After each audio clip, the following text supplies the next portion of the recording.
Good morning students. Last class में पढ़ने Woodward teacher rule की बात कर ली थी, उसके क्वेश्चंस कर लिए थे। जितने भी सारथी में क्वेश्चन है वो सारे क्वेश्चन कॉपी में कर लेना, बुक्स में मिले बुक्स से कर लेना।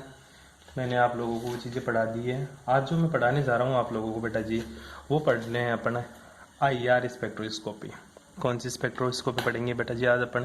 आज जो अपन डिस्कस करेंगे वो IR स्पेक्ट्रोस्कोपी डिस्कस करेंगे। पहली चीज़ तो तेरे को पता होना चाहिए कि IR क्या होती है, फिर स्पेक्ट्रोस्कोपी का तुझे पता होना चाहिए। हेडिंग लगा ले तू, IR स्पेक्ट्रोस्कोपी। ठीक है, हिंदी में इसको क्या बोलेंगे? अवरक्त स्पेक्ट्रोस्कोपी। अवरक्त स्पेक्ट्रोस्कोपी। ठीक है, क्या होती है तेरी अवरक्त स्पेक्ट्रोस्कोपी या IR स्पेक्ट्रोस्कोपी? अवरक्त स्पेक्ट्रोस्कोपी समझने से पहले तुझे ये समझना होगा कि ये स्पेक्ट्रोस्कोपी एक्चुअल में होती क्या है। ठीक है बेटा, जैसे मैं तेरे को बताऊं, स्पेक्ट्रोस्कोपी का तो सीधा सा मतलब लगा सकता है। स्पेक्ट्रोस्कोपी का मतलब होता है किसी भी केमिकल की स्ट्रक्चर, किसी भी केमिकल की स्ट्रक्चर। जैसे तूने कोई केमिकल बनाया, सोच ले एक बार के लिए, तूने NaCl का कंपाउंड बना लिया। किसका कंपाउंड बना लिया? NaCl तूने लैब में बनाया। मैं तेरे से पूछूंगा कि ये स्ट्रक्चर किसकी है, या जो तूने केमिकल बनाया वो एक्चुअल में है क्या? तू बोलेगा NaCl है। मैं पूछूं तेरे को कैसे पता चला NaCl है? तू क्या करेगा? उसकी स्पेक्ट्रोस्कोपी करके लाएगा, लैब में जाएगा तू और उसकी IR करेगा। NMR स्पेक्ट्रोस्कोपी जो अपन फाइनल में पढ़ेंगे, NMR स्पेक्ट्रोस्कोपी करेगा उसका। ठीक है, उसका तू NMR की पीक के अकॉर्डिंग बताएगा इसमें OH कितना है, IH कितना है, ये सारी चीजें तू NMR स्पेक्ट्रोस्कोपी से बताएगा। उसी तरह तेरी IR स्पेक्ट्रोस्कोपी में क्या होता है, मोटी सी बात ये होती है गुरुजी, जो स्पेक्ट्रोस्कोपी होती है, जो मशीन होती है जिसके अंदर मैं अपना सैंपल ले जाकर रखूंगा और मैं उसकी पीक लेके आऊंगा, इसमें कौन सा ग्रुप प्रेजेंट है या क्या है इसके अंदर, तो उसके लिए तो IR रेडिएशन डालते हैं। जो स्पेक्ट्रोस्कोपी मशीन होती है वो IR रेडिएशन डालती है, मतलब अवरक्त तरंगे उससे निकलती है। क्या निकलती है बेटा? उससे अवरक्त तरंगे। अब तू लिखेगा क्या इसके अंदर? जो तेरी अवरक्त स्पेक्ट्रोस्कोपी होती है ना, उसके लिए तेरे को लिखना पड़ेगा कि जो विद्युत चुंबकीय स्पेक्ट्रम में दृश्य क्षेत्र, जिसको तू विजिबल रीजन बोलता है, तथा सूक्ष्म क्षेत्र, जिसको तू क्या बोलता है, माइक्रोवेव्स रीजन बोलता है, के मध्य का जो क्षेत्र होता है उसको मैं कौन सा क्षेत्र बोलता हूँ? IR स्पेक्ट्रोस्कोपी, मतलब IR क्षेत्र बोलता हूँ। ठीक है, समझ ले एक बार के लिए। तेरे को पता होनी चाहिए कि कौन सी स्पेक्ट्रोस्कोपी कब काम में आती है। एक बार के लिए मैं तेरे को सारी एनर्जीज के बारे में बता देता हूं। तेरे को एनर्जी का पता होना चाहिए कि कौन सी एनर्जी सबसे ज्यादा होती है, किस किरण की एनर्जी सबसे कम होती है। देखिएगा मैं तेरे को बताता हूं। तूने अंतरिक्ष रे का नाम सुना होगा, ठीक है। अंतरिक्ष रे से पहले मैं तेरे को बता दूं गामा रे, ठीक है। जो तेरी गामा किरणें होती है ना, गामा किरणें, इनकी ऊर्जा सबसे ज्यादा होती है। गामा किरणों के बाद में जो एनर्जी होती है बेटा, वो होती है तेरी एक्सरे किरणों की। कौन सी किरणों की? एक्सरे किरणों की। उसके बाद में जो एनर्जी होती है तेरी, वो होती है तेरी पराबैंगनी किरणों की। कौन सी किरणों की रहे? पराबैंगनी, जिसको तू UV बोलता है। क्या बोलता है रे? UV। उसके बाद में जो एनर्जी होती है वो होती है तेरी विजिबल रीजन की। विजिबल को क्या बोलता है तू? दृश्य किरणें, ये दृश्य क्षेत्र। उसके बाद में तू बात करता है IR को तू बोलेगा अवरक्त। क्या बोलेगा? अवरक्त। ठीक है, अवरक्त क्षेत्र। उसके बाद में जो एनर्जी होती है वो एनर्जी होती है बेटा जी माइक्रोवेव्स की। किसकी? माइक्रोवेव्स। जो माइक्रोवेव्स होती है उसको बोलते हैं अपन सूक्ष्म किरणें, सूक्ष्म तरंगे।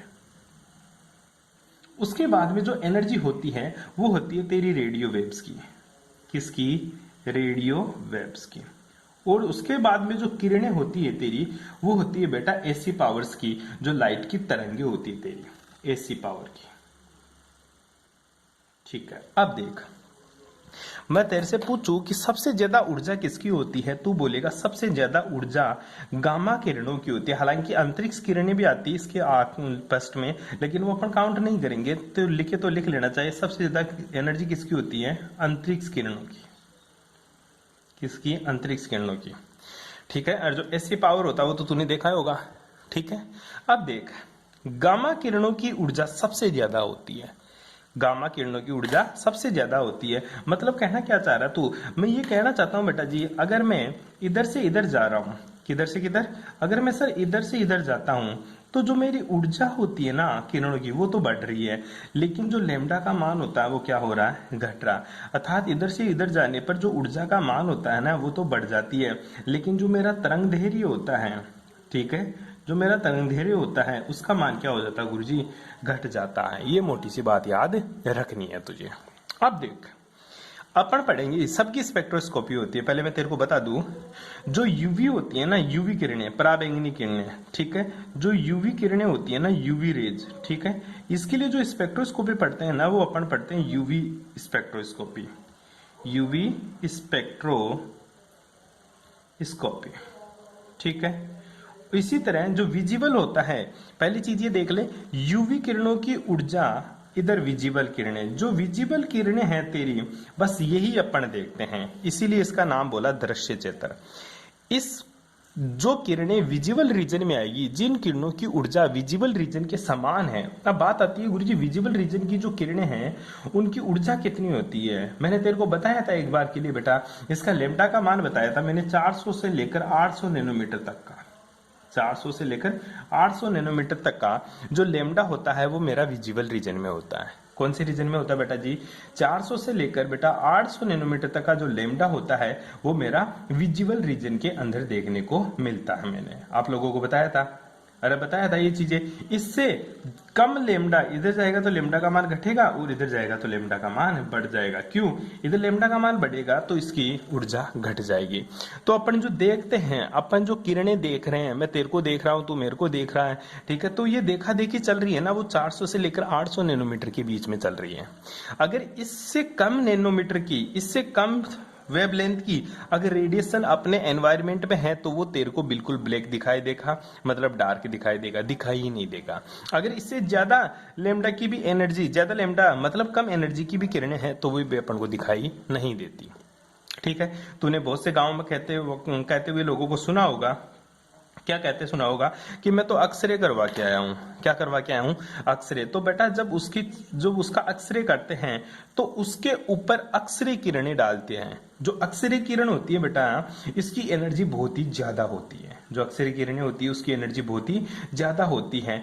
तो इस एक्सरे किरण के जितनी एनर्जी होती है ना वो अपने शरीर के ऊपर डाली जाती है और वो अपने अंदर का पिक्चर कैप्चर कर लेती है, ठीक है। क्यों? क्योंकि इसकी एनर्जी बहुत ही ज्यादा होती है, इसलिए वो एक्सरे करवाता है अपना। सुना होगा तूने ये चीजें, ठीक है बेटा, ये चीज देखना है। आगे देखिएगा, अब अपन पढ़ रहे हैं आईआर स्पेक्ट्रोस्कोपी। आईआर स्पेक्ट्रोस्कोपी में अपन आईआर किरणें काम में लेंगे। कौन सी किरणें काम में लेंगे? आईआर। अब देख, जो आईआर किरणें हैं वो विजिबल रीजन से तो ज्यादा तरंग दैर्ध्य की और माइक्रोवेव से मतलब सूक्ष्म तरंगों से कम लेमडा की, या मैं ऐसे बोल सकता हूं कि जो मेरी आईआर किरणें हैं इनकी ऊर्जा दृश्य क्षेत्र से तो कम और सूक्ष्म क्षेत्र से अधिक होती है। आई बात समझ में? तो मैं एक लाइन में अगर डेफिनेशन लिखना चाहूं आईआर रीजन के बारे में तो मैं क्या डेफिनेशन लिखूंगा? विद्युत चुंबकीय स्पेक्ट्रम में दृश्य क्षेत्र तथा सूक्ष्म तरंग क्षेत्र के मध्य का क्षेत्र, किसके क्षेत्र का? दृश्य क्षेत्र तथा सूक्ष्म दृश्य क्षेत्र तथा सूक्ष्म तरंग क्षेत्र के मध्य का क्षेत्र क्या कहलाता है मेरा? गुरुजी अवरक्त क्षेत्र कहलाता है। कौन सा क्षेत्र कहलाता है बेटा? देखो, अवरक्त क्षेत्र कहलाता है। किस किस के मध्य का क्षेत्र? दृश्य, देखा ले, ये दृश्य क्षेत्र और सूक्ष्म तरंग क्षेत्र के बीच का जो क्षेत्र होता है वो मेरा अवरक्त क्षेत्र होता है। आई बात समझ में? तो मैं ये भी बोल सकता हूं, इनके बीच का क्षेत्र है तो अवरक्त क्षेत्र, तो मैं ये भी बोल सकता हूं कि जो मेरा अवरक्त क्षेत्र है, जो मेरा आईआर क्षेत्र है, कौन सा क्षेत्र बेटा? जो मेरा आईआर रीजन है, जिसको मैं अवरक्त क्षेत्र बोलता हूं, आईआर जो रीजन है, ठीक है, इस आईआर रीजन की एनर्जी, ठीक है, इस आईआर रीजन की जो एनर्जी होती है बेटा वो क्या होती है गुरुजी? वो माइक्रोवेव से तो अधिक, माइक्रोवेव से तो ज्यादा, ठीक है, माइक्रोवेव से तो ज्यादा, परंतु किससे कम होती है? परंतु विजिबल रीजन से, कौन से रीजन से बेटा, विजिबल रीजन से कम होती है। ठीक है, ऊपर बता दिया मैंने ऐसा क्यों होता है, ये बात मैंने आप लोगों को बता दी। तो इस लाइन को तो उल्टा भी तो लिख सकता है, कैसे कि गुरुजी जो आई आर है, आई आर, ठीक है, इसका जो लेमडा है उस लेमडा का मान है, आई आर के लेमडा का मान है विजिबल रीजन से तो अधिक, किसके रीजन से, विजिबल रीजन के लेमडा से ज्यादा होगा। परंतु जो आईआर किरणों का जो लेमडा है ना गुरुजी, लेमडा मतलब तरंग दैर्ध्य, उसका मान है सूक्ष्म, किससे, माइक्रोवेव से कम देखने को मिलता है गुरुजी। माइक्रोवेव का लेमडा ज्यादा है तो एनर्जी कम है, और विजिबल रीजन का लेमडा कम है तो एनर्जी ज्यादा है। ये दो लाइनें तू आसानी से लिख सकता है, किसके लिए, तेरी अवरक्त स्पेक्ट्रोस्कोपी की व्याख्या करने के लिए। कर लेगा बेटा जी, यहां तक किसी को कोई प्रॉब्लम। अब बात आती है गुरुजी, मैं आईआर स्पेक्ट्रोस्कोपी पढ़ रहा हूं और इसमें मेरे को पढ़ना है आईआर स्पेक्ट्रा, किसका, किसी भी मॉलिक्यूल्स का। ठीक है, तो गुरुजी ये आईआर किरणें मॉलिक्यूल्स को किस तरह से इफेक्ट करती है ताकि उसके बारे में मुझे जानकारी प्राप्त होती है। ठीक है, तो देखते हैं बेटा, जो आईआर स्पेक्ट्रोस्कोपी, जो आईआर रेडिएशन तू डालता है, ठीक है, किसके ऊपर, किसी मॉलिक्यूल्स के ऊपर जब तू आईआर रेडिएशन डालता है तो उस मॉलिक्यूल्स में क्या हो जाता है गुरुजी, उस मॉलिक्यूल्स में बेटा वाइब्रेशन होने लगता है। क्या होने लगता है बेटा, वाइब्रेशन होने लगता है। ध्यान दे बेटा जी, सिंपल सी बात है कि गुरुजी मेरे को कैसे पता चलेगा कि आईआर किरणें डालने से मॉलिक्यूल से मेरे को स्ट्रक्चर बताएगा। वो ऐसा क्यों करता है, वो ऐसा इसलिए करता है कि तू मॉलिक्यूल्स के ऊपर जब भी आईआर रेडिएशन डालेगा तो मॉलिक्यूल्स में क्या होने लग जाता है, वाइब्रेशन होने लग जाता है। वाइब्रेशनल को हिंदी में बोलते हैं बेटा कंपन होने लग जाता है, उसमें क्या होने लग जाता है बेटा, कंपन होने लग जाता है। आई बात समझ में। और कंपन होने की वजह से, क्या होने की वजह से, कि कंपन होने की वजह से वो मेरे को क्या दे देता है, एक स्पेक्ट्रा दे देता है, और उसी स्पेक्ट्रा का मैं अध्ययन करता हूं और उसी को मैं क्या बोलता हूं, आईआर स्पेक्ट्रोस्कोपी, उसी को मैं बोलता हूं। बेटी बात समझ में। अब ध्यान दे, कंपन किससे कैसे होता है मॉलिक्यूल्स में। जैसे ये हाइड्रोजन है मेरे पास और ये मेरे पास क्लोरीन है, ठीक है, मेरे को अध्ययन करना HCl का, किसकी सहायता से, आईआर स्पेक्ट्रोस्कोपी की सहायता से।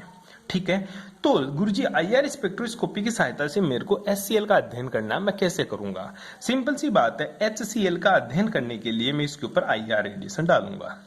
क्या डालूंगा इसके ऊपर, आईआर रेडिएशन। आईआर रेडिएशन डालते ही मॉलिक्यूल्स क्या करेगा, वाइब्रेट करेगा। क्या करेगा बेटा, मॉलिक्यूल्स गुरुजी वाइब्रेट करेगा। अब ये मॉलिक्यूल्स वाइब्रेट करेगा तो इसके साथ दो घटनाएं घट सकती है। कौन कौन सी, या तो गुरुजी इन दोनों की बीच की जो बॉन्ड लेंथ है ये चेंज हो जाए, या तो इन दोनों के बीच की बॉन्ड लेंथ चेंज हो जाए, या फिर इन दोनों के बीच का जो बॉन्ड एंगल है उसका मान बदल जाए। दो चेंजेस आपको देखने को मिलेंगे आईआर स्पेक्ट्रोस्कोपी में। जब आप किसी मॉलिक्यूल्स के ऊपर आईआर रेडिएशन डालते हो तो उस मॉलिक्यूल्स के बीच की जो बॉन्ड लेंथ होती है, बंध दूरी होती है, बंध लंबाई होती है, या तो उसका मान बदल जाता है, या फिर उन दोनों के बीच का जो एंगल होता है, जैसे यहाँ पे 180 डिग्री एंगल देख रहा है, या इसका बीच का जो बॉन्ड एंगल है ये बदल जाता है। ठीक है, प्रत्येक अणु के परमाणु स्थिर अवस्था में नहीं होते हैं, ये लगातार क्या करते रहते हैं बेटा, कंपन करते रहते हैं। और कंपन करने के कारण मॉलिक्यूल्स के बीच की या तो बंध लंबाई या फिर उसका बॉन्ड एंगल बदलता रहता है। बैठी बात समझ में। किसी अणु के विभिन्न कंपन ऊर्जा स्तर होते हैं। जब किसी अणु द्वारा उचित तरंगदैर्ध्य की विकिरण अवशोषित की जाती है तो उस अणु के कंपन में संक्रमण हो जाता है। क्या हो जाता है, संक्रमण हो जाता है, जिसके फलस्वरूप तेरे को आईआर स्पेक्ट्रा अवशोषित बैंड प्राप्त होते हैं। आई बात समझ में। अब ध्यान दे, अब मेरे को गुरुजी ये परमाणु जो मॉलिक्यूल्स लिया, ये भी दो तरह का मॉलिक्यूल्स मेरे को देखने को मिलता है। पहला जो मॉलिक्यूल्स देखने को मिलता है वो मेरे को देखने को मिलता है गुरुजी ये रेखीय हो, जैसे तेरा HCl क्या है, रेखीय हो। दूसरा मेरा मॉलिक्यूल्स क्या हो गुरुजी, अरेखीय हो। या तो मेरा मॉलिक्यूल्स क्या हो, रेखीय हो, या फिर मेरा मॉलिक्यूल्स क्या हो, अरेखीय। रेखीय का मतलब इंग्लिश में बोलते हैं बेटा इसको लीनियर, और अरेखीय को मतलब बोलते हैं अपने नॉन लीनियर मॉलिक्यूल्स। दो तरह का मॉलिक्यूल्स मिल सकता है, या तो लीनियर या तेरे को नॉन लीनियर। अब देखिएगा लीनियर के लिए जो वाइब्रेशनल बैंड मिलता है तेरे को, कौन सा बैंड, वाइब्रेशनल बैंड, वो मिलता है बेटा लीनियर मॉलिक्यूल्स के लिए। जो वाइब्रेशनल बैंड मिलेगा वो मिलता है मेरे को 3n माइनस का 5। और नॉन लीनियर मॉलिक्यूल्स के लिए जो मेरे को वाइब्रेशन बैंड मिलेगा वो वाइब्रेशनल बैंड मिलता है बेटा 3n माइनस का 6। कितना मिलेगा, 3n माइनस का 6। लीनियर मॉलिक्यूल्स जैसे तेरा HCl हुआ, अगर लीनियर मॉलिक्यूल्स की एग्जांपल्स की बात करूं, जैसे मेरा HCl हुआ, क्यों, क्योंकि इसकी स्ट्रक्चर लीनियर होती है, ठीक है। जैसे मेरा H2 हुआ, जैसे मेरा Cl2 हुआ, ये सारे के सारे मेरे लीनियर मॉलिक्यूल्स होते हैं। नॉन लीनियर मॉलिक्यूल्स जैसे तेरा H2O दे दूं मैं तेरे को, जैसे मैं तेरे को NO2 दे दूं, जैसे मैं तेरे को CO2 दे दूं, ठीक है। CO2 तेरा लीनियर होता है, ठीक है। इस तरह के जो भी मॉलिक्यूल्स होंगे वो मेरे नॉन लीनियर मॉलिक्यूल्स देखने को मिलेंगे। बेटी बात समझ में, आज अपन ने कुछ नहीं पढ़ा, कॉपी में लिखने का कुछ भी नहीं है इसमें, सिर्फ तेरे को समझना है आज IR स्पेक्ट्रोस्कोपी के बारे में, ठीक है बेटा जी। Thanks for cooperation.